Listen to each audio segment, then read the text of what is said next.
Hello, ladies and gentlemen, and welcome to the Wrestling HQ here, doing one of the only WWE videos I'll ever do for a long time.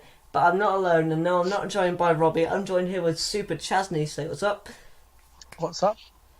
No one's actually ever done that before, man. They never said the actual "what's up" before. Thank you. Sorry. You're the first. No, you're the first guy to do it. I've always wanted people to do it, but they always go hi or whatever. You're the first guy to do it for me. Thank you. I'm feeling really cool right now. Yeah, you should, dude, man. You've absolutely stormed it. Anyway, we're here to talk about. We've got 6 reasons why WWE television is losing viewers and how they can improve. Superchazney's got 3. I've got 3. I'll let you go first, man. You're our guest. Brilliant. Well, hopefully we haven't got the same ones. No. So it might be less than 6. Yeah. The first one for me, the main reason that I've tuned out of WWE for now is they've got some great wrestlers, but they just don't use them for any good reason at all. Well, there's just no storylines going on. Yep. So I agree. I have to say, right, is there any that roll off the tongue for you that they're just not using at the minute? yeah, so I think the first one, looking at Sami Zayn and Mike Kanellis, they had about 3 or 4 matches, and the premise of the reason they were having matches was because love is bad. You know, because Mike Kanellis came out with Maria and you know, they were in love, all of a sudden, oh, that's a reason to fight. Yeah, man, like, you know, I don't like the fact that they implied during that feud as well that Sammy can't really get love in that, because that just, again, I'd be a star, but that's kind of bullying. I know that he's a heel, but again, people are subconscious about that. You probably shouldn't be putting that in your feuds. Second of all, how Mike Kanellis has become a jobber is beyond me with his talent. Yeah, it's a shame. Sami Zayn, remember that hype when in the Superstar Shake he got drafted to SmackDown? Mm-hmm. Yeah, that's died. So much. Another name that I can think of for SmackDown, Ty Dillinger. Mm-hmm. Who else? I think I'm pro Jinder Mahal. I think, you know, using other stars as surprises is nice. No matter what some other people think, I think it's a good idea, because, you know, all these guys are talented enough to be in the company, so why not give them the top spot? And I think absolutely. I think Jinder has done a good job. I don't want to bring up the what culture guys, but Adam thinks that Brock Lesnar's doing better because he's not around. And personally, I like a champion that's around all the time. It makes the bout feel more special to me. The fact that the champion cares enough to be there each and every week. But right now, man, I really think Sammy, the only way to bring him back is to either win the Rumble, but I don't see them doing that. You know, I'm not going to come on here and defend Jinder Mahal. Certainly not. But I did have a question before you came on. Yeah. God, what did you think about? It's been a while since people called me that. Is Jesus. Okay. How many of the current feuds that were going on in the WWE, say for the last month, have had a reasonable reason for them to be fighting? Right, I'm gonna give you 1, because that's all I can do. I'm gonna 2. No, I got 3 actually. 3. Okay. 2 of them are tag team feuds. So both tag team title feuds, I think, are fantastically built. The Dean Ambrose and Seth Rollins and Cesaro and Sheamus feud is fantastic. And the New Day Usos feud is also fantastic. Both feuds, brilliant. The other feud that I think has a reason is Kevin Owens versus Shane McMahon. No matter what you say, I think that build has actually been brilliant. I'm happy they didn't do the whole special guest referee turns heel gimmick. Because for the past 3 or 4 years in WWE, every time there's been a special guest referee, they've turned heel. So I like the fact that we've had. I think the build's been really good for that. But those are the only things I can think of. Because obviously, you've got minor storylines that I like that probably don't build too much. I really like the tag team of Shelton Benjamin and Chad Gable. I think that's fantastic. Can we just talk about a few of the storylines they've screwed up though? Like in okay. Well, I mean, you've got the title picture at the moment is obviously Braun Strowman wants to beat people up, so he's going for the title. He's not really like. I mean, I quite like the matches. Don't get me wrong. I just there's not a reason. There's not. I know how bad it was, but it's not the DDP Undertaker thing back from the good times Yep. when DDP was stalking his wife, and there was a reason that they were fighting. Like, in my opinion, like, I've gone back and I watch a lot of old wrestling, but that, in my opinion, was bad. But at least it had some flavour to it, you know? Like, They tried. Yeah, like, they tried. Now, WWE are just like, this guy likes to fight, let's put him against a guy that was a UFC fighter. Fight, you know, like Mortal Kombat. We don't want to see that. We want to see Braun Strowman, although, you know, they're kind of both tweener because they're both monster men. No pun intended, but, you know, like, you need a reason to be fighting. Again, Miz and Jason Jordan, no reason. I'm happy they've given the road to Jeff Hardy. Can't wait to see what happens tonight. Yeah. But that's when we're filming this, by the way. It'll probably be uploaded after that. But, you know, I just think that there's not enough depth in the storylines as a big problem. It's not on the things on my list. It's on yours, obviously. But, like, again, another thing. Bobby Roode turns babyface. Why? Because people sing his song. People sing Kurt Angle's song. People sing John Cena's song, but it doesn't mean they have to turn because of that. Don't turn your character because people sing his song.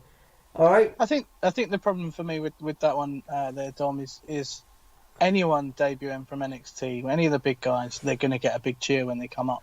Yeah. So it's hard to have a heel that everyone wants to cheer. Well, no, because if you had, let's say, Rude attack as Sami Zayn or an AJ Styles and go into an immediate US title feud, because he could do that. We've seen what he can do in NXT. Yeah. So he has. If he attacked a loved star like AJ Styles, I think that would work. Quite possibly, but there's not many ways they could do that. But what they do is they give these NXT call-ups a big grand "they're coming" kind of thing, and it makes you excited. Whereas if it was a surprise up, like, you know, come up, it would be more interesting. Like, I think Bobby Roode as a heel was so much more charismatic as Bobby Roode as a face. But what points also do you have with your points of superstars? Anything else that you've got? Yeah, the last thing I was going to say is I remember Kane back in when Kane was relevant, standing in the back corridor, and someone would walk past him and give him a glance, a wrong sort of glance, and they would fight because of that. And that had more storyline in it than literally 90% of the fights going on in WWE right now. Yep. Genuinely, I don't see any feuds really having longevity. Again, I don't want to come back to this because I know you don't watch it, but WCPW, I review it weekly. This might be that. I'm not like, sucking their dick because I want to. I genuinely find it good wrestling, and every feud there, they have a reason to fight. In WWE, they're just like, right, now we've got all these big stars, let's just make dream matches, but because the feud isn't there, you kind of don't care. You're kind of like, yeah, I think it'll be a good match, but it's not going to lead to anything. Mm-hmm. And that's the problem. You can't make dream matches for the sake of dream matches. That's not what we want. Because if you go back to 2013, where I think the last really good built feud was, the Authority storyline with Daniel Bryan, absolutely incredible feud. Right? That made us care for Daniel Bryan, even though we cared from to start with, but they listened to us, and they didn't just give Daniel Bryan the title, they made him fight for it, they made us care for him more. They put us fans through the limit for Daniel Bryan to see how much we cared. Now they're just like, right, you care about AJ Styles? Let's put him against Baron Corbin. Yeah, for no reason whatsoever. Let's talk about Baron Corbin, shall we? Oh, do we have to?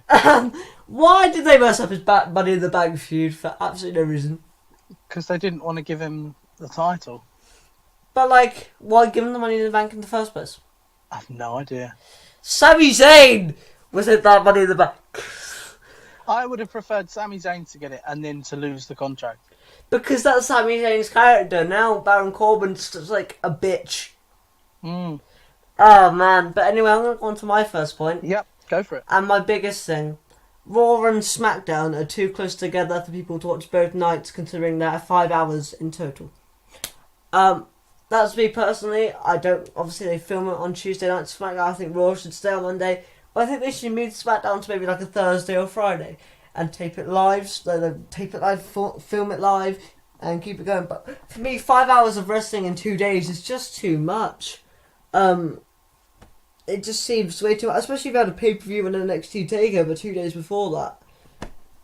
it just gets too much, and I think they should move SmackDown to Thursdays or Fridays because fans don't want to watch both shows. Whereas if they were split apart, more people would watch SmackDown because they're not burnt out already. I think you're right, and you've got a good point with when there's a pay-per-view or when there's NXT as well. You know, it's incredible the amount of time you end up spending watching the product. People did a statistic that it was 22 hours of wrestling in 4 days. Yeah. If you add it all up, and that's just too much. Absolutely. I feel all right about it when it's WrestleMania. You know, the more content they put out around WrestleMania, I'm quite pleased because, Yep. you know, you can have friends around, you can stick it on in the background. It's not a big issue. It's when it's every week. Yep. Bring it to the table. One of the first ones, they talked about the 3-hour Raw, and their defence for it was it earns a lot of money. We know the fans don't like it. Does it but though? It earns a lot of money. Does it though? Well, it's an hour of telly that they can advertise on. Given the amount of viewer drop-off they have, And this is something they're going to have to come to terms with. substantial. No one wants to watch it. The main event is now happening in the second hour. Yep, and like again, I'm gonna make reference to What Culture again, but the only reason I stuck through 3 hours of Raw was because I could speak to Adam and Jack and watch them do it. Because I can't stick through it, especially as it's at 1 a.m. in the morning. Over here, I can't be asked.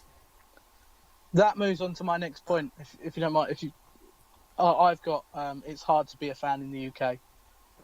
Yep. If you don't watch it live, then you get it spoiled. Yep. It starts, for anyone who doesn't know, it starts at 1 a.m. and finishes generally around 4. Yep. Again, as well, can we just talk about... Obviously, I know that that's what the people think about us in the UK, we're snobs.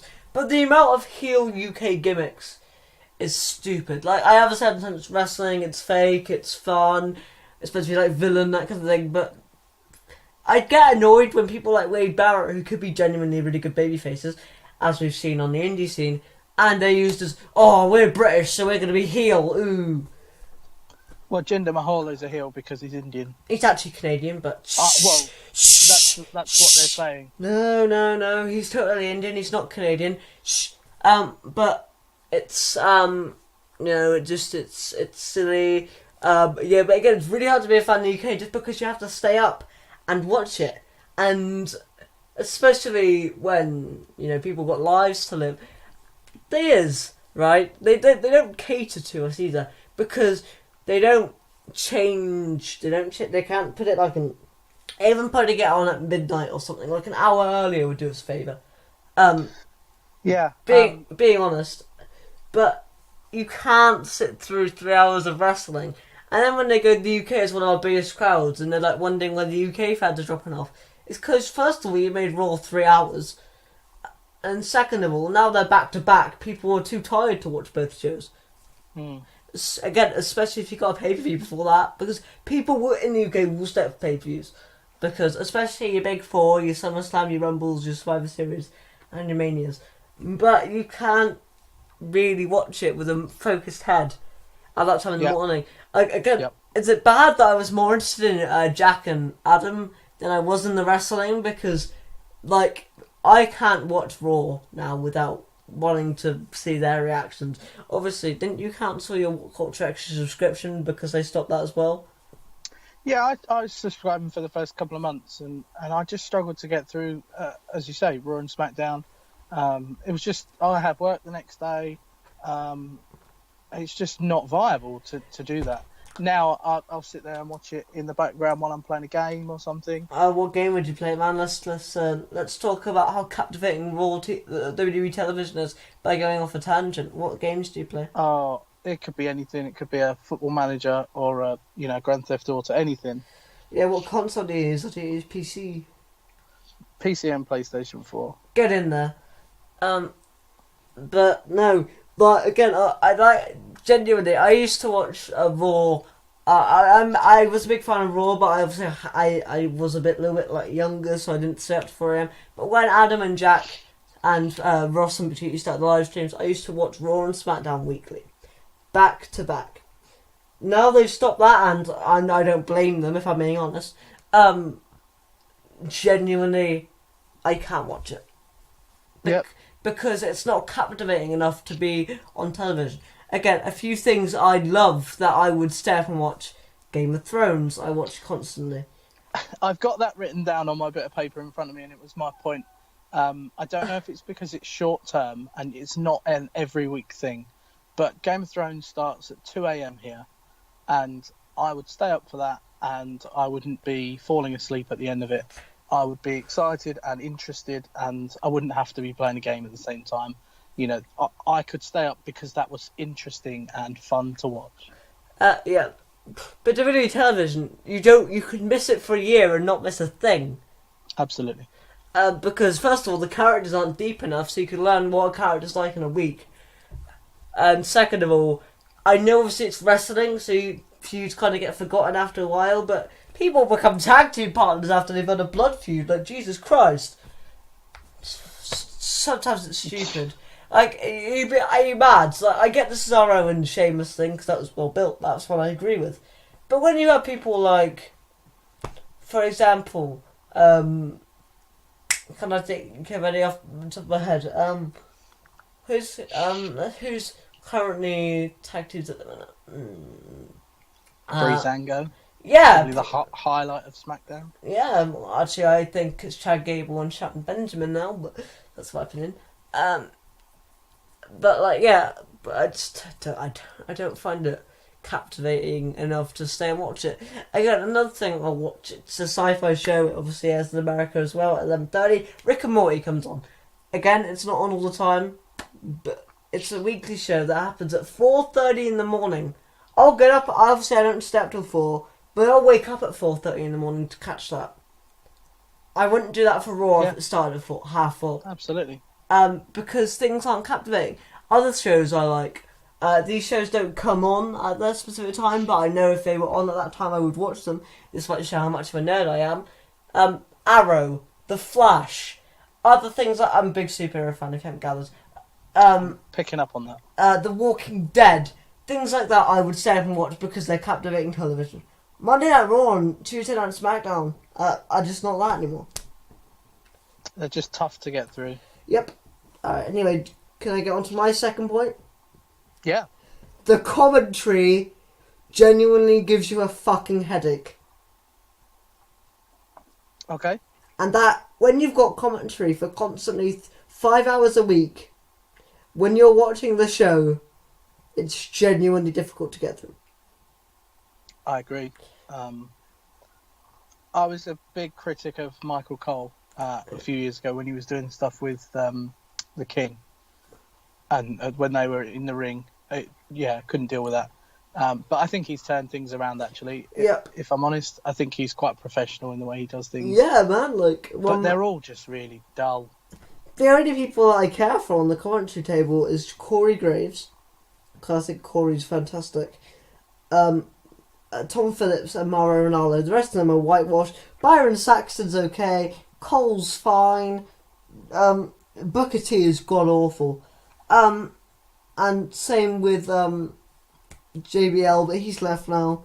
He has. But who are you? They're gonna bring someone in, and that's why also when I was watching it when the live streams were on, I had my volume off because I was listening to those guys commentate over it instead of actual commentary, because it genuinely is grating and it's kind of absolutely.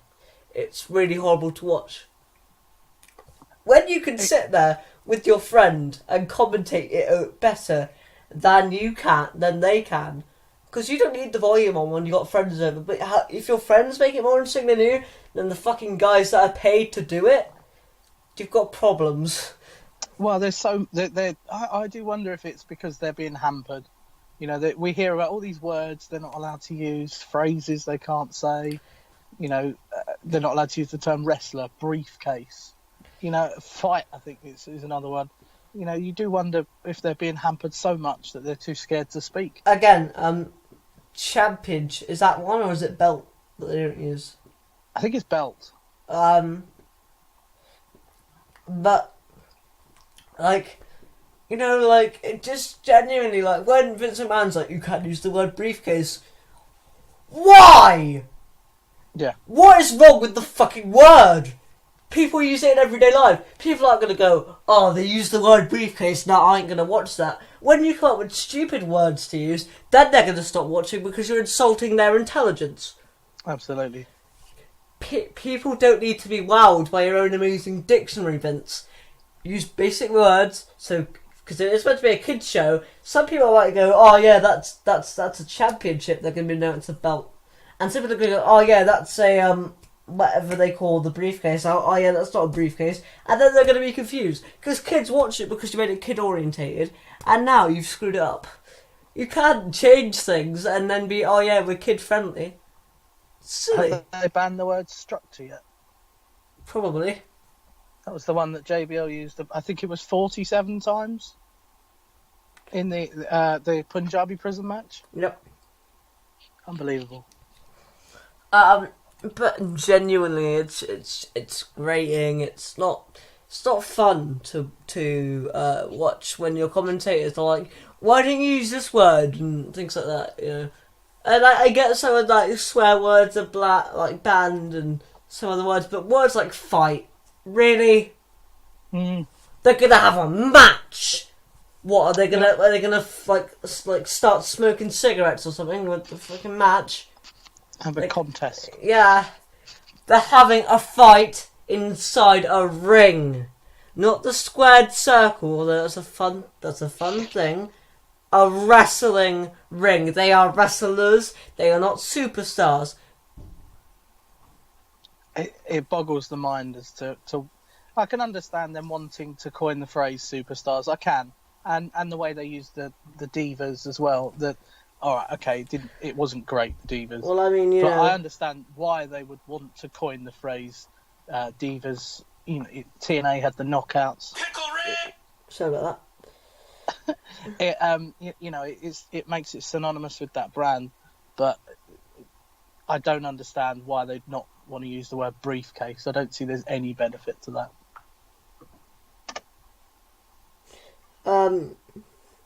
It just genuinely is confusing in every sense because you don't need to coin words to make you sound edgy and cool. It doesn't. It just makes you seem stupid and the opposite. Yeah, just oh, like anyway, do you want to get on to your final point?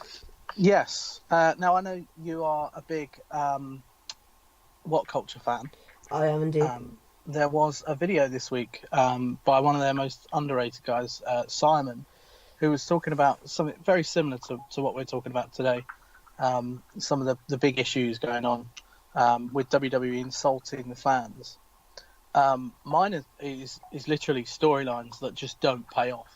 You spend a lot of time involved in something that finally catches your attention, and then they just drop the ball with it. Yep. So the idea with Breezango and Goldust, when they've said this will be announced next week, and it just completely gets forgotten. The example that I have is the anonymous Raw general manager. Okay, they did have a payoff for that, but the payoff was awful. You just feel for what was 6 months of a storyline, and then it pays off to be Hornswoggle sitting under the ring.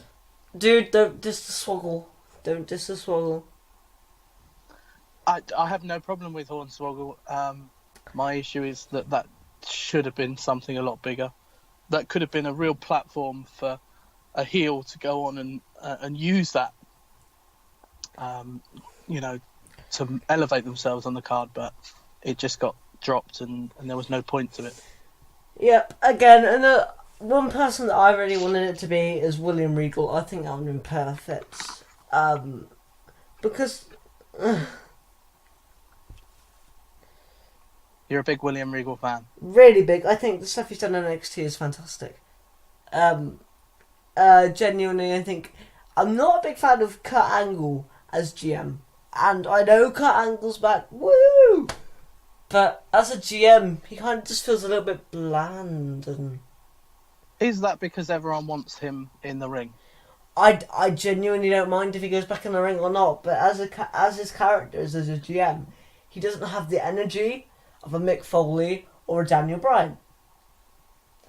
I love Mick Foley. He's one of my favourites, but his most recent run wasn't great. Yeah, but at least he looked like he had energy when he was doing it. Like, I didn't like it that much either, but he had energy, and that's better than Kurt Angle going, we're gonna have this match.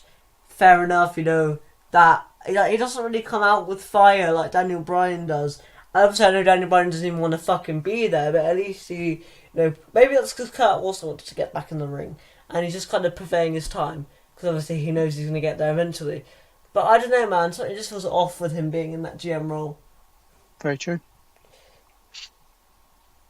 And, like, again, one thing that I can come up with is the Emelina thing. Yeah. That was genuinely some of the worst television ever. That was mentioned in the video with Brodus Clay. Who had so much potential to be this like monster heel who would just come out and wreck people, and then came out dancing in a funny hat. Well, I was a child, but I actually found it entertaining. Looking back on it, I still kind of find it. It's one of my things that I find entertaining, but only because like when you watch something that is as a child, a children's show that you find that is genuinely shit, but you still love it because you liked it as a child. Yeah. Like, that is me with Brodus Clay. Like, I find the gimmick funny, no matter what. Nostalgia. Yeah. Again, something that adults still like. I find it genuinely terrible when I look back. I used to love Power Rangers. I'm not talking about, like, the traditional 90s show. I'm talking about later versions. And I look back on it and it's like, was I dumb? Tom, so obviously you're a lot younger than I am. I assume you've been back to watch some of the bigger events in the WWE on the network and things. Yep. Have you watched much of the Invasion angle? Yep. One of the worst things I've ever seen in my life. See, I completely disagree. I was 10, 11 around that time, and I genuinely went to bed every night thinking, who's going to turn? Who's going to be that next person? This is so exciting. And the final pay-per-view, I can't remember what it was called. Was it a Survivor Series? I think so. When they had that final match when Kurt Angle and all sorts of people... I think so, yeah. I went into school the next day and tried to get onto the internet to find out who'd won, and it was really exciting. That was aimed at children. Yep. Again, I get that. One big storyline for me when I was younger, this is going to sound genuinely horrifying to some of the people here, but I really, really liked, what can I say without it being way too controversial? I really liked the Randy Orton, Wade Barrett stuff, which genuinely made Wade Barrett look absolutely terrible, and I loved the burial of the Nexus. Okay. That kind of thing. As a younger child, I was like, yeah, the Nexus are bad. These guys are good. So you was a Super Cena fan? Not really. I just didn't really like the Nexus because they reminded me of bullies from school. And being in a wheelchair, I kind of gravitated towards the good guys because I always got bullied. But no, okay, I'm going to tell you the honest truth. One storyline I really liked was Rock and Cena 2. Don't ask me why. I think it's the better match of the two as well. That was the year-long build, wasn't it? No, that was the first one. Yeah. The second one. I didn't agree with how Rock won the belt. I didn't think it needed to be for the belt. I just preferred the match. I think, the build with the redemption for John Cena. I don't like the fact that they pinpointed his divorce because of the match. I thought that was stupid because I was of the age to realise what the hell are they talking about.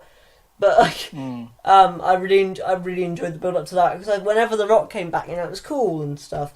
And obviously, when he first came back, I'm going to be honest, I had no idea who The Rock was. I think that's one of my favourite moments of the last 10, 15 years. That night when the Rock returned after 8 years? Yep. It was electrifying. I remember when he returned to SmackDown and then he called CM Punk BM Punk. That was funny. For bowel movement. There you go. That's a quote. But Good For bit of me, trivia. Cena, CM Punk should have been champion throughout WrestleMania 29. I would have loved to have seen Undertaker versus Punk for the belt. And then Punk could have been that guy because he's been champion for a year-long feud to pin Undertaker. Because let's be real, all his matches after CM Punk have been bad at Mania. And I mean bad, man. That's an interesting idea. Like, CM Punk could have gone to the highest heights. Instead, they're like, oh, Cena versus Rock 2? Yes, please, let's make it for the belt. And then they turn right back heel and CM Punk kind of went, boop. Yeah. But I think, so I really enjoyed Cena versus Rock. It's my thing. But anyway, my final point of how to make WWE television better. I don't know how many put you in like this at all. But this could just be, I'm gonna say the traditional one. Either make each brand the same amount of time, or spend each brand the same amount of time. Because we're trying to save viewership here, right? And the thing for me is, when you have a brand that's longer than the other in viewer time, the other brand to the casual viewer seems a lot more important. So people are going to gravitate to Raw because it lasts longer.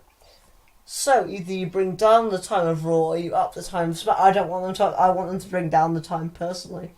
I'm not saying up the time here, but they need to bring them back to level pegging because then people will watch both. Whereas some people feel like Raw's the only important show to watch.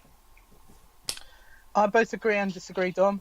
When they first did this, the draft, I was really shocked with how well they did with SmackDown. So they put the title, the main title, on SmackDown. They put some really key guys over to SmackDown, and they really ran with it. Yeah. And it felt very even, the rosters. And then the Superstar shake-up just happened, and SmackDown got nerfed. Oh yeah, definitely. They lost The Miz. You're going to have to help me out with who else had to move, but they just gained a Sami Zayn. Hey, can you get me some squash? Can you get me some squash that isn't orange? Now. I've only got apple and blackcurrant. That'll do. Thank you, bye. Sorry about that, got interrupted. They lost The Miz, they lost Ambrose. All the people that were around the title picture. Yep, they lost Wyatt. Yeah. They lost. The big thing for me for SmackDown was they lost the big feud between The Miz and D-Bry. Yep. Big feud. And The Miz was really coming on from there, wasn't he? Yep. That's just genuinely, it's the Superstar shake-up didn't need to happen. I'm personally a big fan of drafts than I am little shake-ups. Like, that's just my opinion. I think if you're going to go the whole way of changing things up, change it up entirely so you can start from a fresh, clean board.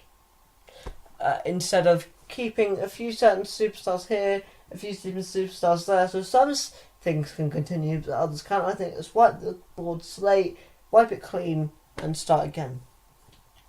Well, I'm sure you like it because you've praised it a few times already. The Shelton Benjamin deal, that was used in that, wasn't it? He got Shelton Benjamin because of who he'd given over to Raw. Yep. Just I'd take Shelton Kurt Benjamin. Angle's son. I'd take Shelton Benjamin for Jason Jordan any day of the week. But yeah, I'm just maybe just I'm a big fan of drafts and they feel bigger than little shows with superstar shake-ups. But again, drafts bring in views. So if you want to get a lot of views, make a full-on draft. Also, forget the word that they can't use the word draft. Get in the bin, Vince. Do you think the draft should be done at a pay-per-view? No. Just kept for a one night on Raw? This is the only reason why, because the draft will affect what happens on free TV, so I think it should stay on free TV, so the free TV viewers can watch what's going to happen for them. Because obviously the changes affect what happens to them each week. For me, I think it would be interesting to do it for once on a pay-per-view. I think a network special could work, and then Yeah. I didn't like the fact they put matches in between the draft on SmackDown. I would have preferred an hour of drafting and then maybe some matches. I would like to. I think it would be really interesting to do a one-off thing, and say the Intercontinental Champion got drafted to the other brand, he would then have to go out and defend it against someone from that roster, so that roster can try and keep the belt. I just think it could throw up so many interesting things that night. Yep. I mean, like, again, this will be this. You think this is a joke, but I've been on a writing team recently. For 2K teams coming out, and I've got a writing team. I've been part of a writing team for 2K18 Universe Mode, so that's fun. And we're writing stories, writing how we can make the draft work. So we want to start with the base of there being the rosters there are now with the belts they are now, and we want to kind of make it like a draft show instead of just like an absolute draft episode. I think. Again, if there's any people that want to join the Universe Mode, we need more writers, we need more commentators. We got me, some guy called Oxman, we got Robbie, so we need like one or two more guys, but apart from that, man, we're just trying to think about how we can make things better than actual WWE television, because people like the general audience can come up with so many better ideas than that. Well, there we go. Well, thank you for having me, Dom. No problem, man.